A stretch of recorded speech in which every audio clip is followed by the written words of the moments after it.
selama waktu aku ada di tengah-tengah mereka. Tapi seringkali kita tidak yakin kehadiran Tuhan dalam tiap ibadah kita, dalam tiap pertemuan kita. Tidak ada yang mustahil bagi orang yang percaya. Tapi seringkali kita gundah dengan apa yang kita alami, seakan-akan tidak ada jalan keluar bagi kita. Padahal kalau kita merenungkan firman, ini perkataan Allah sendiri bagi kita. Elisa tidak lihat, saudara, secara kasat mata. Dan memang secara fisik tidak terlihat. Tapi Elisa memiliki keyakinan. Ada ayat dalam Mazmur yang mengatakan tadi, saudara, bahwa malaikat Allah berlindung di sekeliling kemah orang kudusnya. Saudara, kalau kita percaya janji-janji firman, kita nggak perlu melihat, saudara. Itulah sebab Yesus berkata, berbahagialah kamu walaupun tidak melihat namun percaya. Sebetulnya mujizat hanya untuk orang yang tidak percaya, saudara. Kalau saudara percaya, nggak perlu mujizat, yakin bahwa firman Allah ya dan amin tidak pernah berubah, itu akan menjadi bagian kita yang nyata. Nah, saudara, saya selesaikan bagian ini. Mari kita sadari sepenuhnya bahwa Allah turut bekerja dalam segala sesuatu atas kita untuk mendatangkan kebaikan bagi orang-orang yang mengasihi Dia. Roma 8 ayat 28. Dengan bersikap tunduk atau taat pada otoritas di atas kita, maka perlindungan dan penyertaan Allah kiranya selalu ada dalam hidup kita. Langsung terakhir saja, saudara, konsekuensi ketidaktaatan. Saya kebut di sini. Ya, baik. Setelah alami karya penebusan, Tuhan ingin memakai kita menjadi alat kemuliaan-Nya. Untuk itu Tuhan harus mempersiapkan kita terlebih dahulu. Seperti palu dan pahat dipakai untuk membentuk sebuah bongkahan batu permata menjadi batu permata yang indah, demikianlah Tuhan memakai otoritas di atas kita untuk membentuk karakter kita agar menjadi serupa dengan karakter Kristus. Saudara, tidak ada kekristenan yang instan. Semua melalui proses.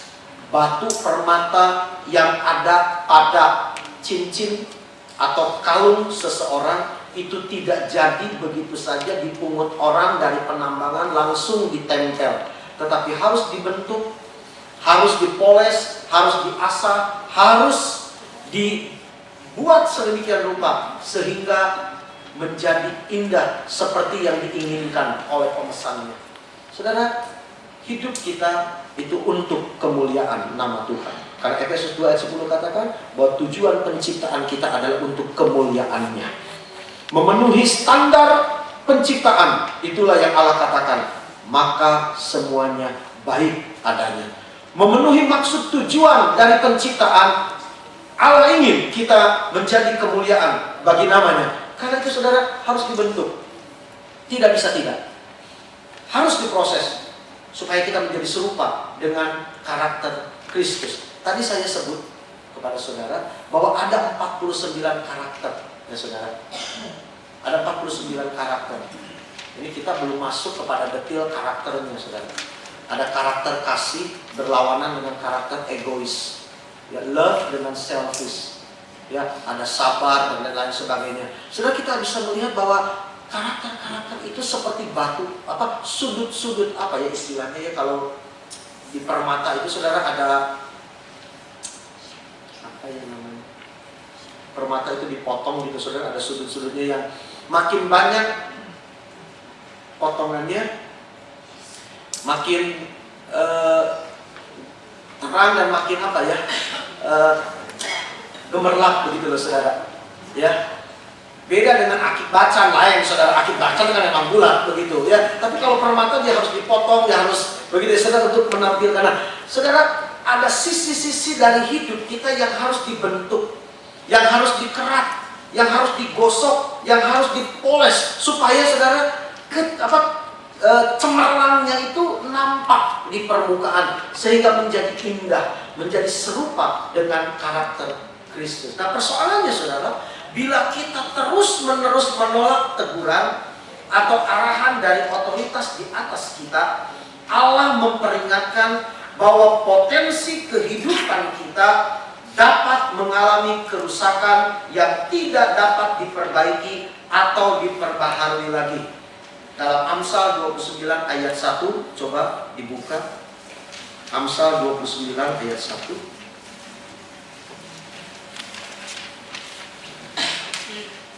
Silakan dibaca. Silakan. Mari. Siapa bersihkan leher, walaupun telah mendapat teguran, akan sekonyong-konyong diremukkan tanpa dapat dipulihkan lagi. Terima kasih. Ini konsekuensi, saudara.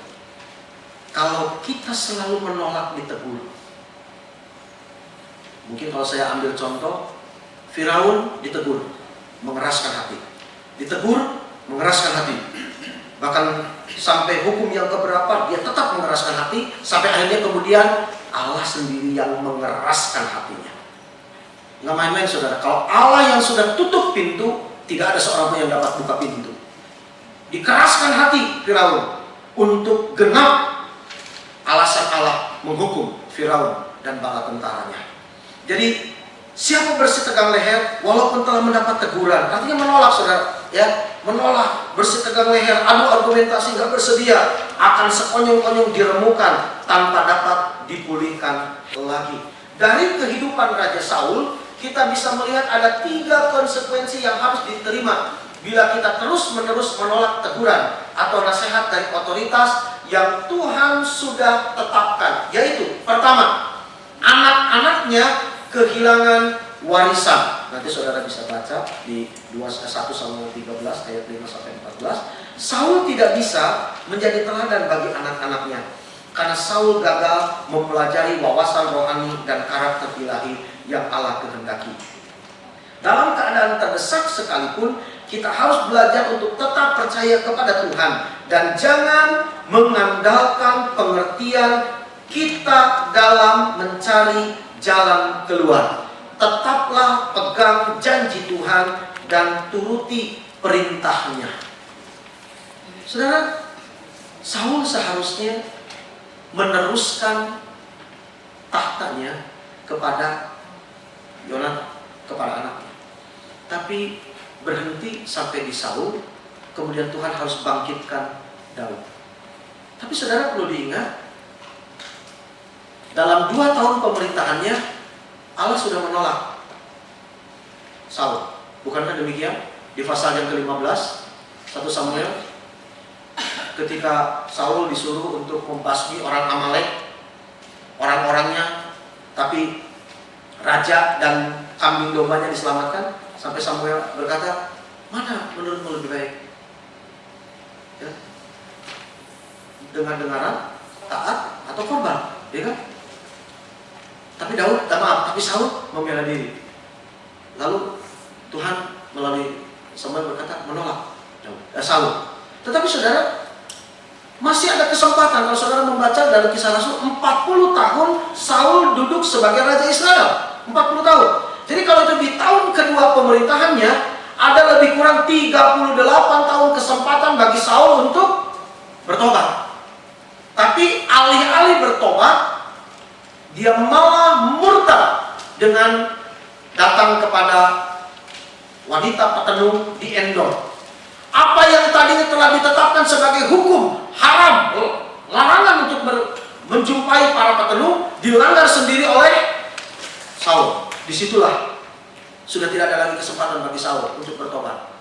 38 tahun saudara kesempatan bagi Saul. Tapi Saul tetap mengeraskan hati sehingga dia tertolak. Yang kedua, pelayanannya sendiri akan menjadi rusak. 1 Samuel 15 ayat 1-9, karena ketidaktaatannya Allah menolak Saul menjadi Raja Israel dan roh Allah undur darinya. Hikmat dan karakter kita tidak akan berkembang saat kita menolak otoritas di atas kita. Dan itu akan sangat merusak potensi kita untuk melayani. Sayangnya, walau sudah berdosa, Saul lebih mementingkan reputasinya sendiri daripada reputasi Allah. Saul lebih peduli pendapat manusia daripada pendapat Allah. Jadi yang kedua, akibat menolak, terus-terusan menolak otoritas, pelayanannya sendiri akan menjadi rusak. Yang ketiga, kehidupannya dipersingkat.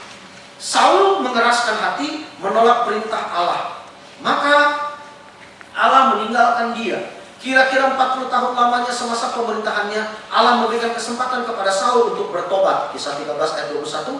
Tapi Saul terus-menerus menolak perintah Allah. Akhirnya hukuman datang juga saat Saul melakukan apa yang pernah dia larang, yaitu mendatangi pemanggil arwah di Endor. Pemberontakannya pada perintah Allah harus dibalas Saul dengan kematiannya yang begitu tragis. Kita harus ingat bahwa Allah panjang sabar, tapi kesabarannya tetap ada batasnya. Saudara, ini 3 hal yang kita bisa lihat dari bagaimana seorang Saul yang menolak untuk tunduk taat kepada otoritas. Dan betapa pentingnya anak-anak kita, anak-anak di kelas kita, mengerti dan memahami bahwa otoritas itu begitu penting untuk menentukan masa depan mereka. Sebagai guru, kita bertanggung jawab untuk mengingatkan mereka, untuk menyadarkan mereka, dan mendidik mereka dalam ketaatan akan firman Tuhan, terutama otoritas yang Tuhan tempatkan kepada mereka. Kalau mungkin mereka sekarang anak-anak, ya tentu kepada orang tua mereka masing-masing, belajar tunduk, belajar hormat, belajar dengar apa yang dikatakan oleh orang tua. Nanti mungkin di gereja ada hamba-hamba Tuhan, ada bapak dan ibu gembala, tunduk kepada pemerintah. Kalau sudah bekerja, ya tunduk kepada atasan, pimpinan yang ada di atas kita. Nah, saudara, saya ingin mengajak saudara untuk melihat sebuah contoh. Saya tidak masukkan di dalam catatan ini, gitu ya saudara, tentang bagaimana Daud berhasil dalam pemerintahan, tetapi dia gagal di dalam keluarganya. Daud adalah jenderal perang. Daud adalah seorang yang Alkitab katakan hatinya berkenan kepada Allah. Tapi saudara, berkaitan dengan karakter, Daud punya kelemahan, saudara. Larangan Alkitab jelas untuk seorang raja tidak boleh mengambil istri banyak. Artinya Alkitab sebetulnya melarang poligami. Tetapi Daud melanggar hal ini. Dan dampaknya adalah, saudara, kalau saya tidak salah, nama istri Daud yang dicatat saja ada 8. Belum gundik, belum selir, gitu ya. Yang saya catat saja ada 8 yang ketahuan dari silsilah keluarganya Daud. Dan saudara, walaupun istananya besar, tetapi rumah tangga Daud adalah rumah tangga yang dalam tanda petik menurut saya berantakan, gitu loh saudara. Hidup dalam satu keluarga yang dengan standar yang berbeda, apalagi dari bangsa-bangsa yang berbeda, istri-istri Daud ini, gitu loh saudara. Tentu cara pendidikan di dalam keluarganya pun berbeda. Dan Daud banyak waktu tersita untuk pemerintahan. Sedikit sekali waktu Daud untuk anak-anaknya. Sehingga anak-anaknya bertumbuh dalam keluarga yang menurut saya tidak sehat. Sehingga Daud gagal sebagai seorang ayah yang bisa memberikan teladan untuk membentuk karakter dari anak-anaknya. Mungkin saya tidak perlu ceritakan, saudara, bagaimana Tamar dinodai oleh kakaknya sendiri, kakak tiri yang namanya Amnon. Tamar adalah adik kandung dari Absalom. Sementara Amnon adalah adik tiri, tapi kakak dari Tamar ini dinodai. Nah saudara, menariknya saya buat beberapa catatan di dalam 2 Samuel pasal yang ke-13. Saya coba sampaikan hal ini, gitu loh saudara, sebab sedikit banyak ini menjadi gambaran keadaan dalam rumah tangga di akhir zaman ini.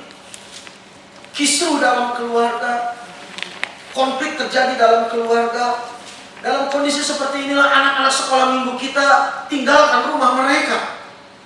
Lalu kalau mereka di sekolah minggu tidak mendapatkan dasar firman yang kuat, mereka akan bingung bagaimana mereka menyikapi keadaan-keadaan yang harus mereka hadapi.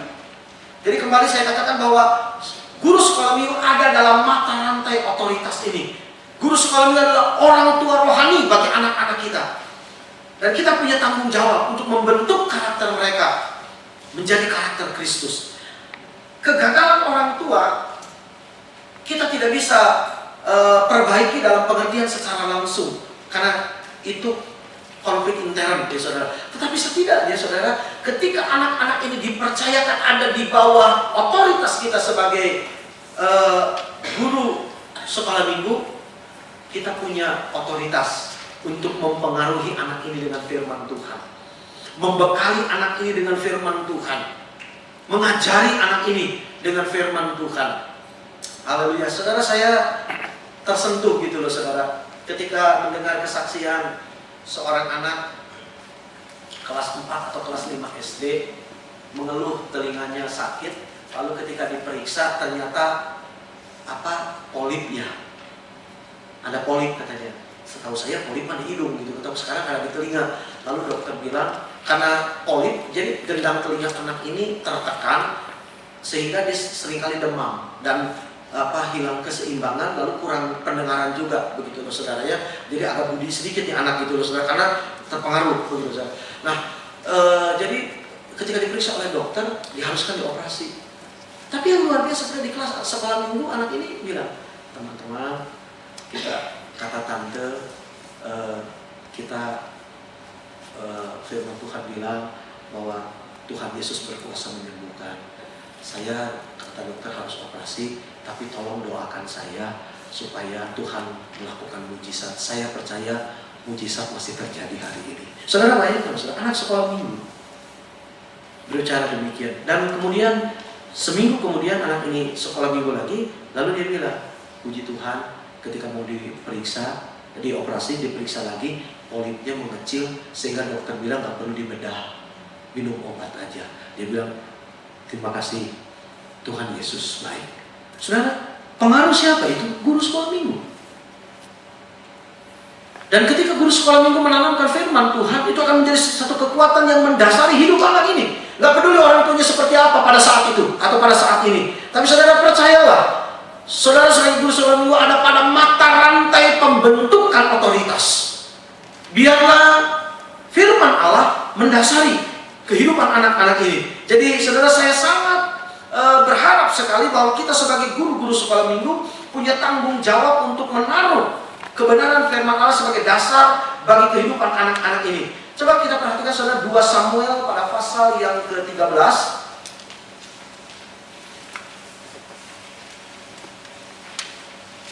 Ayat 6 dan 7 saya baca saja dengan cepat begitu ya saudara ya.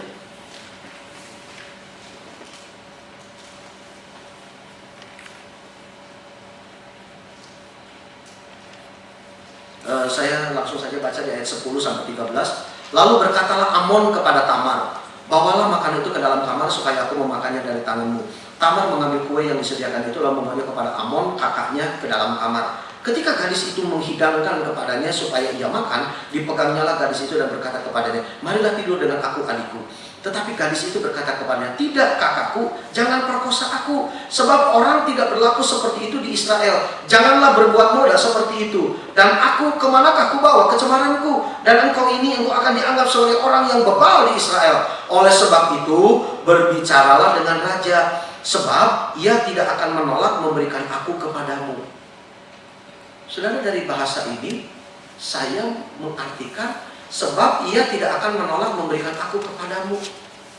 Sepertinya Daud mengizinkan perkawinan antar saudara.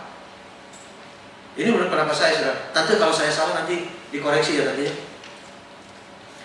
Berarti saya lihat Daud lemah dalam hal ini. Karena Tamar bilang, berbicaralah dengan raja. Siapa ya bapaknya? Sebab ia tidak akan menolak kok memberikan aku kepadamu. Apakah itu hanya alasan Tamar saja supaya dia bisa lepas dari Amnon? Saya tidak tahu begitu ya saudara. Tapi kalau memang sampai seperti itu, sepertinya Daud mengizinkan bahwa nanti kalau seandainya Amnon minta untuk menikah dengan Tamar, berarti ya, Daud tidak melaksanakan perannya sebagai orang tua, gitu ya saudara ya. Ini yang pertama ya saudara. keadaan-keadaan seperti ini di mana ada hal-hal yang longgar, hal-hal yang mungkin sudah diabaikan oleh keluarga-keluarga, dari orang tua, anak-anak kelas sekolah minggu kita. Di tengah-tengah kondisi itulah saudara, kita perlu punya satu keyakinan yang benar akan firman Allah, bahwa firman Allah adalah standar yang absolut, yang tidak bisa dikompromikan karena situasi dan kondisi. Tetapi itulah yang harus kita hadapi, berpegang kepada firman Tuhan. Lalu kemudian di dalam pasal 13 juga ayat yang ke-20 sampai dengan ayat yang ke-22, tentu setelah Tamar diperkosa oleh Amnon, bertanyalah Absalom kakaknya kepadanya, apakah Amnon kakakmu itu bersetubuh dengan engkau? Maka sekarang adikku, diamlah saja, bukankah ia kakakmu? Janganlah begitu memikirkan perkara itu. Lalu Tamar tinggal di rumah Absalom kakaknya itu. Lalu Tamar tinggal di rumah Absalom kakaknya itu seorang diri.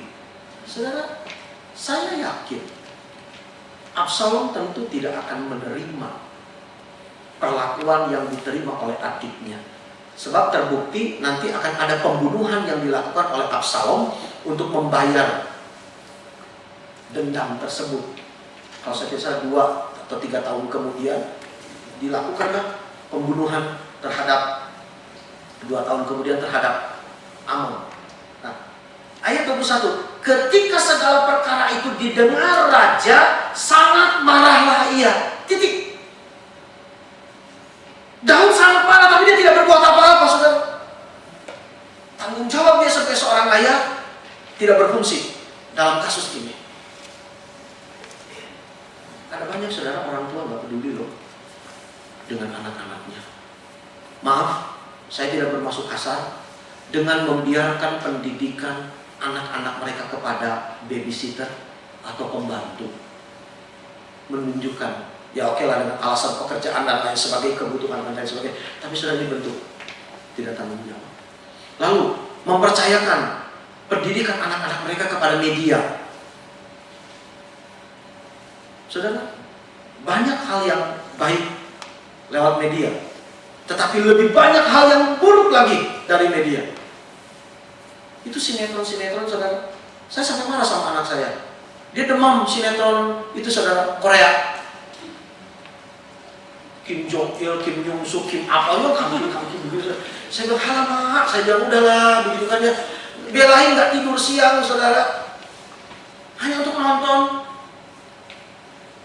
Belain, itu saudara. Saya bilang udah. Akhirnya saya perketat lagi peraturan. Senin sampai Jumat televisi tidak nyala. Sabtu Minggu saja nyala. Udah saya perketat lagi. Habis tidak bertanggung jawab. Saudara, ada banyak tanpa disadari, saudara.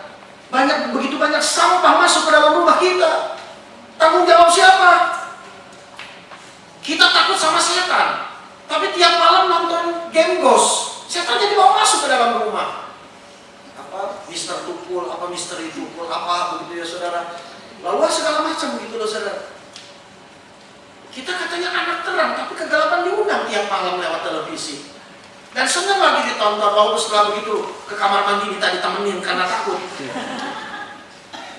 Tapi kita undang gitu loh saudara. Nah, banyak orang tua nggak bertanggung jawab. Maaf saudara kalau kata-kata saya terlalu kasar dalam hal ini. Nggak bertanggung jawab dengan cara seperti ini. Daud sangat marah, titik, nggak bikin apa-apa. Boya panggil kayak Absalom, gitu ya, getok kayak begitu atau gimana kayak caranya. Padahal saudara, menurut hukum Taurat, apabila ada seorang saudara menodai saudaranya, dia harus diasingkan dari komunitas sebagai bentuk penghukuman. Tapi Daud tidak melakukan tindakan apapun. Saudara, banyak orang tua yang lemah hari-hari ini dalam keluarga-keluarga. Menyerahkan pendidikannya kepada media, kepada orang-orang yang tidak bertanggung jawab. Saya sering dengar ini anak dibawa ke sekolah minggu sama ini pembantu. Ayo salim dulu. Saya bilang si Salim ada di rumah. Yang ngajarin salim saudara, suster gitu. Ya kalau mamanya kan nggak mungkin salim. Salam, ya kan begitu. diterima, ya bilang dong, alhamdulillah. Lama saya kan sudah bilang alhamdulillah. Nggak salah sih saudara, juga terima kasih. Tapi kan ada nilai-nilai yang mungkin perlu diluruskan dalam hal ini gitu saudara. Perlu diluruskan. Saudara, saya mencatat di sini saudara, sebelum kelupaan ini, saya catat di sini saudara. Dari semua kata-kata yang menyedihkan, baik yang diucapkan maupun yang ditulis, yang paling menyedihkan adalah seandainya. Seandainya saya tahu seperti bakal begini, saya nggak akan seperti itu. Seandainya saya tahu anak saya bakal begini, nggak mungkin saya percayakan anak saya. Saya lupa di mana saudara, tapi ada pemberitaan anaknya umur berapa tahun, 2 tahun, di mana di Jakarta kalau saya dibunuh oleh pembantunya yang baru bekerja 1 minggu atau 2 minggu, oleh susternya, karena anak ini rewel, katanya nangis, dibunuh, lalu ditaruh di kamar mandi mayatnya kalau saya tidak salah. Mama juga, seandainya saya tahu bakal begini, nggak mungkin saya suruh dia. Ya iyalah, itu kata-kata yang paling menyedihkan, saudara. Dan guru sekolah minggu harus memutus mata rantai seandainya ini dengan menanamkan firman Allah yang menjadi satu dasar bagi anak-anak ini. Saya lanjutkan sedikit lagi, ya saudara ya, sedikit lagi. Daud marah, tapi hanya itu yang Daud lakukan. Dia tidak berbuat apa-apa. Dan saudara tahu apa dampaknya? Kekecewaan, kepahitan, dan kemarahan yang begitu kuat menjadikan satu dasar bagi Absalom untuk melakukan pembunuhan sebagai balas dendam. Di pasal 13 ayat 28, lalu Absalom memerintahkan orang-orangnya demikian.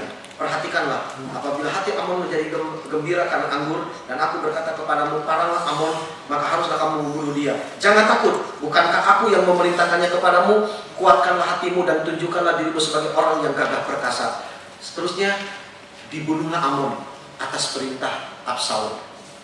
Saudara, pertumpahan darah terjadi dalam keluarga hanya karena ada seorang ayah yang tidak melakukan perannya, melakukan tanggung jawabnya. Lalu kemudian saudara di pasal 13 juga Absalom melarikan diri. Ya saudara, Absalom melarikan diri di dalam ayat yang ke-37. Absalom telah melarikan diri dan telah pergi kepada Talmai bin Amihur, raja negeri Gesur. Siapa saudara Talmai bin Amisur ini saudara? Amihur ini engkongnya saudara, ayah dari ibunya. Jadi ini kakeknya Absalom, raja negeri Gesur. Dan Daud berduka cita berhari-hari lamanya karena anaknya itu. Absalom telah melarikan diri dan telah pergi ke Gesur. Ia tinggal di sana 3 tahun lamanya. Lalu raja tidak lagi marah terhadap Absalom, sebab kesedihan hatinya karena kematian Amnon telah surut. Coba saudara bayangkan saudara. Ada seringkali kita mendengar kata, biarkan waktu menyembuhkan luka. Puitis banget. Jadi saudara, kembali ketika Tamar dinodai oleh kakaknya sendiri, Daud tidak berbuat apa-apa. Absalom membunuh, kabur ke rumah kakeknya juga, Daud juga tidak melakukan apa-apa saudara. Tapi maaf saudara, bukan berarti saya sentimen sama Daud ya saudara. Saya nggak ada sentimen pribadi sama Daud begitulah saudara ya. Kalau ada di antara saudara yang memuja Daud, Alkitab tetap catat Daud adalah seorang yang berkenan hatinya kepada Tuhan ya saudara. Tetapi sisi lemah karakternya ini yang sedang kita lihat saudara. Alkitab dengan begitu terbuka menceritakan bagaimana apa yang dilakukan oleh Daud ini bisa jadi teladan bagi kita untuk tidak mengulangi hal yang sama. Daud tidak berbuat apa-apa. Sampai kemudian dia udah reda karena kematian dari Amnon, udah gitu udah aja dianggap selesai. Saudara, saya lihat kecenderungan dalam keluarga, waktu dijadikan alat untuk menyelesaikan persoalan, padahal itu menjadi seperti bara api yang suatu saat akan meledak. Ini laten, ini bahaya laten. Dipikir dengan cukup berkata maaf, udah selesai. Makanya saudara, tadi saya sudah katakan kepada saudara, kalau anak saya melakukan kesalahan, saya harus mendengar penjelasan dari dia. Maafnya ini kenapa? Oh iya Pak, maaf karena tadi udah begini-begini. Saudara, kalau saya pun salah, kadang-kadang kan orang tua suka gengsi, minta maaf, oh saya papa, gitu kan ya, kayak guru di sekolah, guru mah selalu benar biarpun salah, begitu saudara. Saya belajar minta maaf. Nah, Papa minta maaf, tadi Papa udah begini. Misalnya saya janji sesuatu, ternyata saya lupa. Gitu. Saya minta maaf, Papa tadi lupa, gitu kan ya, mengabaikan janji Papa, ya tidak menghargai kamu yang sudah menanti, gitu ya saudara. Saya pernah lalai, gitu, saudara, memenuhi janji, gitu saudara. Saya janji sama anak laki-laki saya ngajak mancing. Jorannya sudah saya beli, gitu loh saudara. Hanya pergi mancingnya ini, gitu loh saudara. Sampai kemudian mamanya istri saya ngingetin, Pak, kamu udah janji loh. Udah 2 minggu, anak menunggu. Tapi lihat Papa sibuk, dia nggak berani. Tapi dia nunggu tuh, dia kapan Papa ngajak mancing? Akhirnya saudara, saya ambil waktu ajak anak saya berdua naik motor mancing di danau depan SK Kris. Mancing saudara, bertigaan aja saudara di empang sambil main air begitu saudara. Jujur saudara, puji Tuhan gak dapat apa-apa. Gak dapat gitu kan. Tapi setidaknya saudara, ya habis gimana mau dapat. Anak saya tuh main air kecepak ikannya gak mau datang. Saya bilang, ngapa katanya dipanggil katanya begitu ya. Dia malah main air cibang-cibung begitu ya sudah begitu. Pokoknya yang penting saudara, saya sudah memenuhi janji. Saya minta maaf. Nah maaf ya, Papa sudah melalaikan tanggung jawab. Ya sudah melalaikan janji, Papa minta maaf ya. Ya anak saya terima. Ya pulangnya saya ajak dia beli es kelapa saudara. Pulang ke rumah bawa es kelapa. Mamanya bilang, mana ikannya? Ini mah. Aduh es kelapa katanya ya saudara. Tapi setidaknya saudara, saya sudah memenuhi janji. Nah saudara, Daud menganggap waktu bisa menyelesaikan. Mungkin bagi Daud iya. Tapi saudara, saya lihat Daud ternyata tetap menyimpan perasaan tidak suka kepada Absalom. Demikian juga Absalom. Karena terbukti saudara, kalau saudara perhatikan di dalam 2 Samuel pasal yang ke-14, 2 Samuel pasal yang ke-14 pada ayat yang ke-23, 24,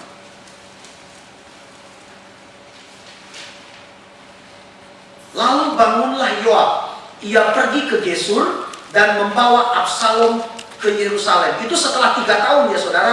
Tetapi berkatalah raja, ia harus pergi ke rumahnya sendiri, jangan ia datang kepadaku. Jadi pergilah Absalom ke rumahnya sendiri dan tidak datang ke hadapan raja.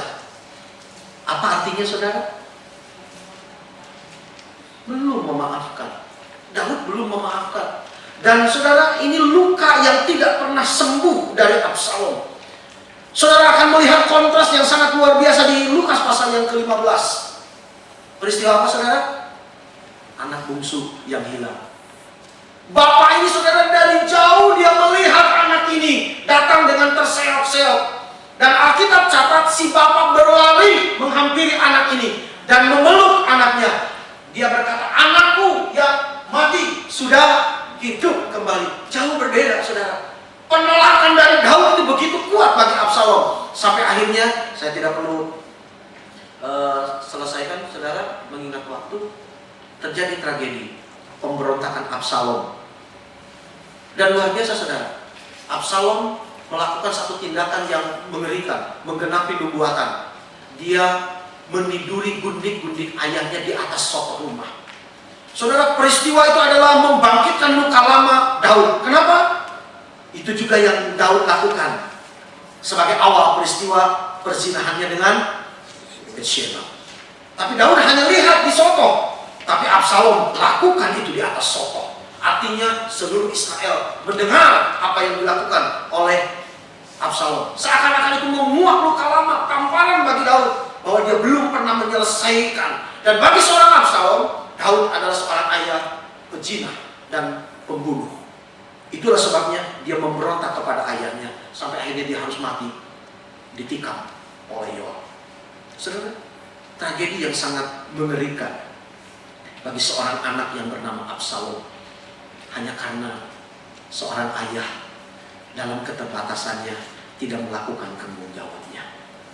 Dan saya lihat hari-hari ini banyak keluarga, walaupun mungkin tidak sama, tetapi kasihan saudara. Mereka ada dalam keadaan seperti ini, anak-anak yang seperti ini, gitu saudara. Kalau saya besuk siang ke jemaat saudara, yang ada cuma anak dengan pembantu. Sedih saudara, sedih. Anak makan, diajari berdoa. Ayo berdoa dulu ya. Bismillah, Bismillah saudara. Nah, orang dia mau selingkuh gitu loh saudara. Mau gimana saudara? Kalau ditanya alasannya klise, kebutuhan sih om, kita harus bekerja suami istri. Memprihatinkan itu saudara. Nah, keadaan-keadaan seperti inilah yang dihadapi oleh anak-anak kita. Makanya saudara doakan mereka, berikan firman Allah supaya mereka menjadi anak-anak yang kuat, anak-anak yang mampu menjaga dirinya saudara untuk tetap ada di dalam rencana Allah. Jangan biarkan rencana Allah kandas hanya karena mereka tidak tunduk kepada otoritas. Puji Tuhan saudara, saya rasa itu saja yang saya bisa sampaikan. Mengingat di sini ada pesan yang perlu kita dengarkan bersama dari Ibu Gembala, ya saudara. Tapi saya ingin akhiri dengan kalimat ini. Sudah belum ya sudah saya akhiri? Dengan mempelajari ketiga konsekuensi yang didapat Saul saat dia menolak perintah atau teguran otoritas yang ada di atasnya, baiklah kita belajar untuk taat dan tunduk pada otoritas yang ada di atas kita.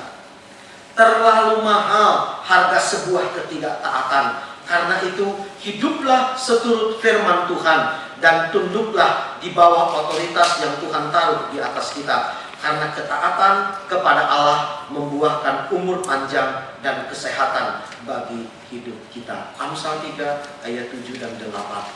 Puji Tuhan. Sekian dan terima kasih atas perhatian saudara. Kiranya apa yang kita terima dari pagi sampai menjelang sore ini saudara boleh menjadi berkat bagi kita semua. Segala kekurangan yang ada saya mohon maaf, dan kiranya Tuhan Yesus memberkati kita semua. Puji Tuhan. Waktu selanjutnya saya serahkan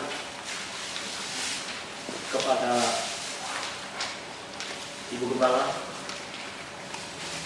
Langsung saja kepada Ibu Gembala ya. Ya, langsung saja.